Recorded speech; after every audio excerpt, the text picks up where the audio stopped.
লাইভে এলাম যে 19 তারিখে আন্দোলনে কেন যেতে হবে, কেন যাব আন্দোলনে? যাওয়াটা কি খুব জরুরি? 19 তারিখের আন্দোলনটা কি খুব জরুরি? যাওয়াটা কেন যেতে হবে? প্রথমে বলি, যে সমস্যার কারণে এতদিন নোটিফিকেশান আসেনি সেই সমস্যা মুক্ত। আমার প্রত্যেকটা কথা মিনিংফুল কথা আপনারা বোঝার চেষ্টা করবেন। কাউকে আঘাত করা, কাউকে ছোট করা,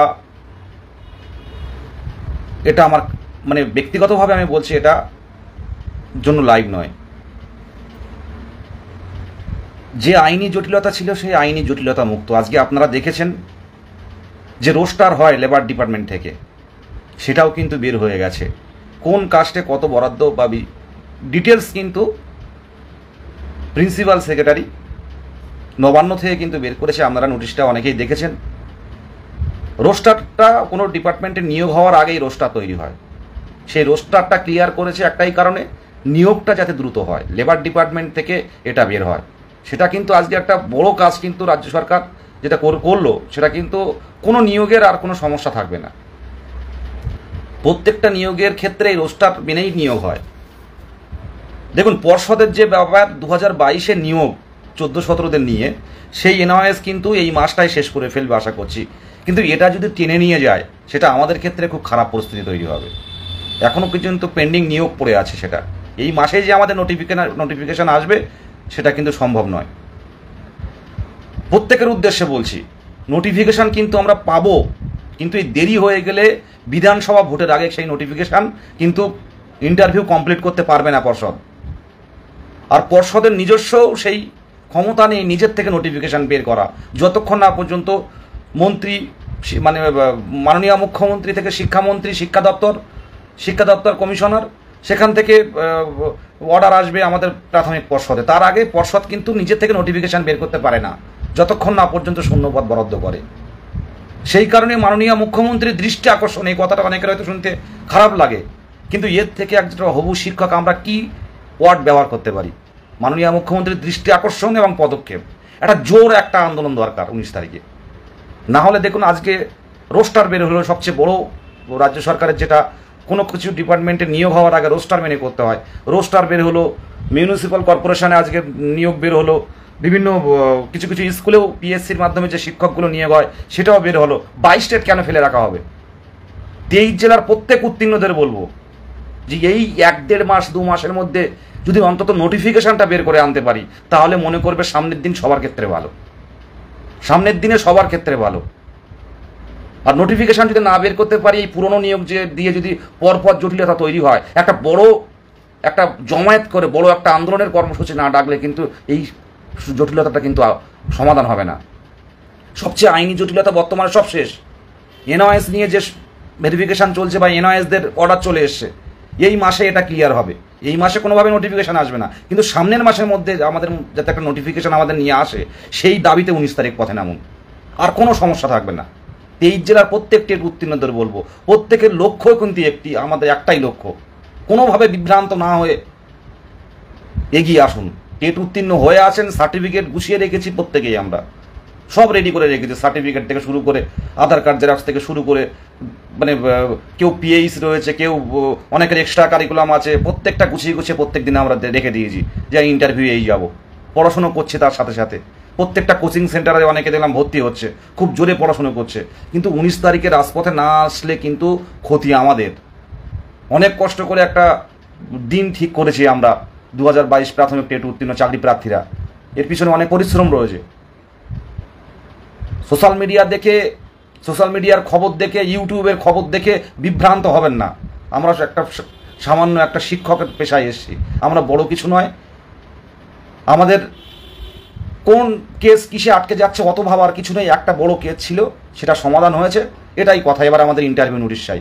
19 তারিখে যদি আমাদের অস্তিত্ব প্রমাণ করতে পারি, তাহলে পরে আমরা এপিসি ভবনে একটা শেষ ডাক দেব। আপনারা কি পারবেন? 19 তারিখে যদি রাজপথে প্রত্যেকেই আসেন, 19 তারিখে যদি সেই 26 তারিখের মধ্যে একটা বড় আন্দোলন করে দেখাতে পারি, তাহলে কিন্তু পরবর্তীকালে একসাথে কিন্তু আমরা এপিসি ভবনের সামনেও যেতে পারবো। আর এপিসি ভবনের সামনে যাওয়াটাই কিন্তু শেষ যাওয়া হবে আমাদের কাছে। আমরা 19 তারিখে ধর্মতলায় আন্দোলন করলে এই নয় যে 20 তারিখে গিয়ে আমরা নোটিফিকেশান পাবো, কিন্তু পথ প্রশস্ত হচ্ছে। এইবারে যদি নোটিফিকেশান আসে অনেকটাই কিন্তু ধাক্কা কমে যাবে, অনেক ডিপ্রেশন কমে যাবে আমাদের। প্রত্যেকের উদ্দেশ্যে বলছি, যে যা কাজ থাকুক না কেন 19 তারিখে আসুন, আর 16 তারিখে পূর্ব মেদিনীপুর ডিপিএসসিতে যাবে সবাই। 16 তারিখে ডিপিএসসিতে যান। এই টাইমটা আমাদের প্রচারের আলোয় থাকতে হবে। এই সময়টা আমাদের মুখ্যমন্ত্রীর দৃষ্টি আকর্ষণের জন্য সংবাদপত্র, নিউজ, প্রিন্ট মিডিয়া প্রত্যেকটা জায়গায় যে 22 স্টেটের নিয়োগ চাই, এই জায়গাটা তুলে ধরতে হবে। আজকের লাইভ এই কারণেই করা। 19 তারিখের জন্য প্রত্যেকে আসুন। প্রত্যেকেই কিন্তু মানসিকভাবে প্রস্তুতি হয়েছে, কিন্তু যারা যায় তারাই কিন্তু রেডি। যারা যায় না আসুন, আসুন এই টাইমটা আসুন, 19 তারিখটা আসুন। দেখবেন নোটিফিকেশান এলে আর কেউ কিন্তু বলবে না, কেউ কিন্তু রাজপথে আসতে বলবে না। 2017 যারা আন্দোলন করত, অনেকেরই সাথে কথা হয়, তাদের কিন্তু আন্দোলন নিয়ে কোনো আগ্রহ নেই। তারা একদম সুখী জীবন, স্কুলে যাচ্ছে, সে 60, 62, 63 বছর পর্যন্ত এই পেশায় তারা থাকবে। বাচ্চাদের সামনে যাচ্ছে, নিজের মতো পড়াচ্ছে, একটা সেটেলমেন্ট জীবন, এটা সব কিছু একটা ভালো একটা এর মধ্যে। আর আমরা তো এই জীবনে অস্বাস্থ্যকর জীবন যাপন করছি। ঠিক টাইমে খাওয়া না, ঠিক টাইমে ঘুমানো না, কোনোদিন 1টা বাজে তো কোনোদিন 1:30টা বাজে।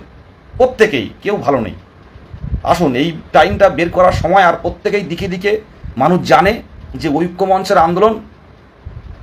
এর আগেও লাইভে বারে বারে বলি, বিকাশ ভবন বলুন আর এপিসি ভবন বলুন, আর যে দপ্তরে যে মুখপত্রের কাছে যাই না কেন আমরা, আমাদের আলাদা করে পরিচয় দিতে হয় না ঐক্য মঞ্চের।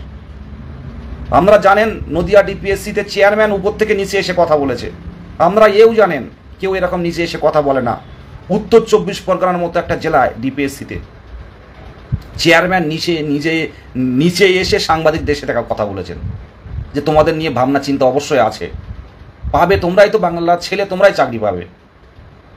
তো তারপরেও সবাই আমরা জানি ভালো করে যে একটা মানুষ যদি একটু বলে যে এদের ব্যাপারটা কি একটু দেখো, সেই মানুষটাকে জানানোর জন্য রাজপথে নামতে হবে।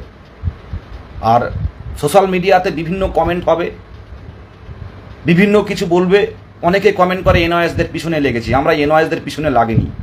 প্রাইমারি বোর্ড যেটা ঠিক করবে সেটা তো আমরা সেটাই ঠিক। সুপ্রিম কোর্ট যেটা ঠিক করবে, হাইকোর্ট যেটা ঠিক করবে, আলাদা করে আমরা কারোর পিছনে লাগেনি। আমাদের 2 বছরের ডিএলএড পূর্ণ প্রশিক্ষিত, এদের অগ্রাধিকারের দাবিতে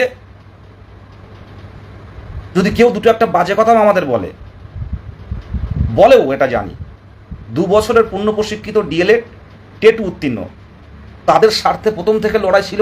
তারা রাজপথে ছিল, তারা আইনি সাহায্যে ছিল, তারা ম্যাট 1594-এর সাহায্যে গিয়েছিল, তারা 1060 সাহায্যে গিয়েছিল, তারা প্রাথমিকে 5ম শ্রেণী যাতে আসে, যাতে শূন্যপদ তৈরি হয়, তার সাথেও যারা ছিল। আমরা চাইবো তারা আগে তাদের অগ্রাধিকার হোক, তারা স্কুলে ফিরুক। আজকে দেখবেন আপনারা যারা বুঝতে পারছেন না যে প্রাইমারিতে 5ম শ্রেণী ইনক্লুড করে কি লাভ হলো। এটার ফল পাবেন যখন শূন্যপদ দেবে, যদি একটু দেখাতে পারি মাননীয় মুখ্যমন্ত্রীর কাছে যে 2335টা নতুন স্কুলে প্রাইমারিতে 5ম শ্রেণী যুক্ত হয়েছে সারা পশ্চিমবঙ্গে। তো সেখানে 3টে করে শিক্ষক, এদিকে প্রধান শিক্ষকরা সবাই, নর্মাল শিক্ষকরা সব প্রধান শিক্ষকের পরীক্ষা দিচ্ছে, সেই ভ্যাকান্সিগুলো খালি হচ্ছে। একটা ভালো সংখ্যক রিটায়ার হয় প্রত্যেক বছর, সেখানে খালি হচ্ছে। তো ইচ্ছে করলে যদি যে স্কুলগুলো শূন্য পদ পড়ে আছে, মাস্টারের অভাব, সেখানে যদি মুখ্যমন্ত্রী যদি একবার হস্তক্ষেপ করেন, বলে দেন যে এদের নিয়োগটা একটু ভালো করে হোক, তাহলে মনে করবেন এ যাত্রার মতো, এই জীবনের মতো বেঁচে যাব আমরা। দিনের শেষে স্বপ্নটা পূরণ করতে পারবো। যে টেট উত্তীর্ণরা আছে, আমরা ইতিমধ্যে কিছু আইনি পদক্ষেপ নিয়েছি। আমি বারবার বলেছি যে কোনোভাবে ফেসবুকে আমি আর আপডেট দেবো না। ফেসবুকে অনেকটাই বেশি আগে আপডেট হয়েছে, কিন্তু এখন ফেসবুক নয়, নিজের পড়াশুনো রয়েছে, সামনেও বেশ কিছু পরীক্ষা রয়েছে, অনেকেরই পরীক্ষা রয়েছে, অ্যাক্টিভভাবে কেউ থাকতে পারে না। দিনের শেষে যা বয়স হয়েছে, যথেষ্ট বয়স হয়েছে প্রত্যেকেরই, যথেষ্ট চিন্তা, যথেষ্ট কষ্ট নিয়ে আমরা চলছি। পড়াশুনো করতে হচ্ছে, সামনে ইন্টারভিউ, আজ হোক কাল হোক ইন্টারভিউ আসবে। তো সামনের মাসে যাতে ইন্টারভিউ আসে, সেই দাবিতে 19 তারিখ পথে নামুন। অন্ততপক্ষে একটা নোটিফিকেশান দিক, অন্ততপক্ষে একটা পোর্টাল খুলে দেখুক কতজন টেট উত্তীর্ণ আছে। মুখ্যমন্ত্রী অবশ্যই জিজ্ঞাসা করবেন এর আগে যেগুলো ঘটেছে, যে কত টেট পাস রয়েছে।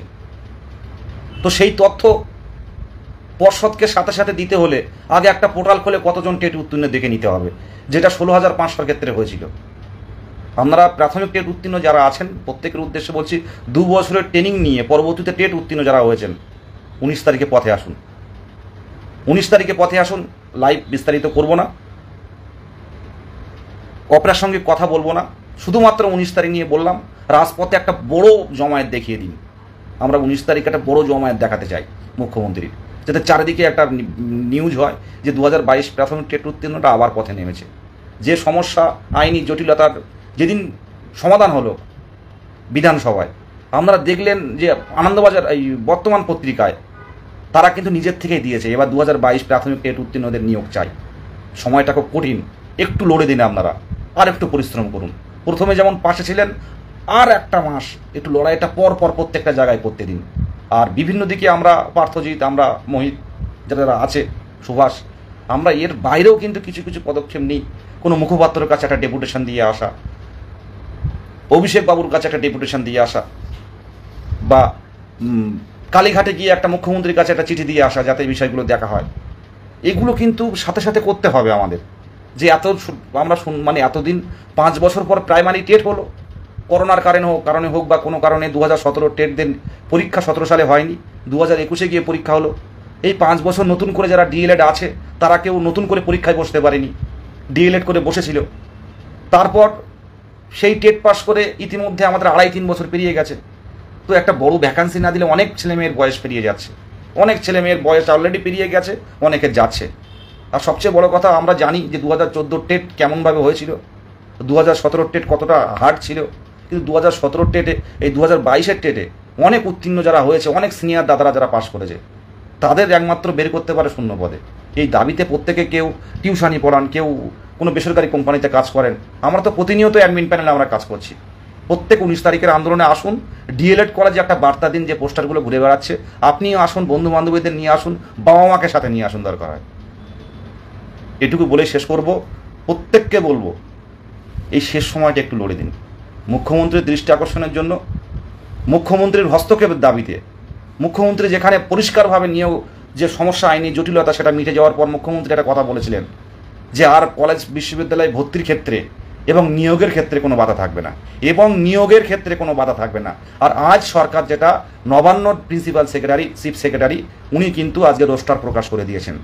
আপনারা যাদের রোস্টার নেই দেখতে পারেন, অনেকে সুভাষ টুভাষ অনেকে শেয়ার করেছে, মোহিত শেয়ার করেছে, পোস্টার দেখে নেবেন, রোস্টারটা দেখে নেবেন, কিসে কত পার্সেন্ট কতটা রিজার্ভেশন আছে লেবার ডিপার্টমেন্ট থেকে সেটা তুলে ধরেছে। অনেক নোটিফিকেশান আসছে, শুধু প্রাইমারি নোটিফিকেশানটা বাকি। আমাদের একটা প্রেশার ক্রিয়েট করতে হবে, এইটুকুই। ধন্যবাদ প্রত্যেককে অসংখ্য ধন্যবাদ। এই বলে শেষ করছি, শুভরাত্রি। ভেঙে পড়বেন না, ভেঙে পড়ার কোনো জায়গাও নেই। এই টাইমটা একটু মুখ্যমন্ত্রীর দৃষ্টি আকর্ষণের জন্য, এই টাইমটা আমাদের রাজপথে অস্তিত্ব রক্ষার লড়াইয়ে নামতে হবে। আমরা সামনের বছরে আবারও বলছি, এই সময়টা কিন্তু আমরা এমনভাবে থাকবো না। এই সময়টা কিন্তু এমনভাবে, এই কঠিন সময়টা কিন্তু এইভাবে সারা জীবন আমাদের যাবে না। ঠিক ভালো দিন আসবে, ঠিক ভালো দিন আসবে। আজকে এই শেষ, এই রাতের অনেকটাই রাত হয়েছে, এই লাইভে পরিষ্কারভাবে বলছি, সঙ্গবদ্ধ থাকুন, একে অপরের পাশে থাকুন, সৌভ্রাতৃত্বর হাত বাড়িয়ে দিন। আমরা একে অপরের কথা হয়তো অনেকে বিভিন্নভাবে মিনিং করছি, কিন্তু না, আমরা কেউ সুখী নেই।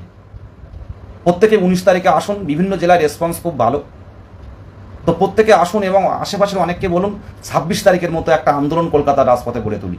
আমরা দেখতে পাবেন প্রত্যেকেই, যারা অনেকেই বাড়িতে ছিলেন, এই 19 তারিখে বাড়িতে বলুন যে এইবারে আন্দোলনটা যেতে হবে, কারণ আইনি জটিলতা মুক্ত হয়ে গেছে, এবার নিয়োগটা হবে।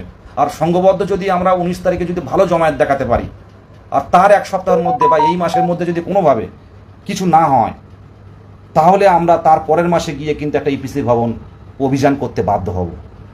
কিন্তু 19 তারিখে যেহেতু পারমিশন নিয়ে হচ্ছে, 19 তারিখে কিন্তু একটা কিছু করে দেখাতে হবে, অস্তিত্ব প্রমাণের লড়াই কিন্তু পথে নামতে হবে। এই জেলাকে এই বার্তা দিলাম। ধন্যবাদ, শুভরাত্রি, সকলে ভালো।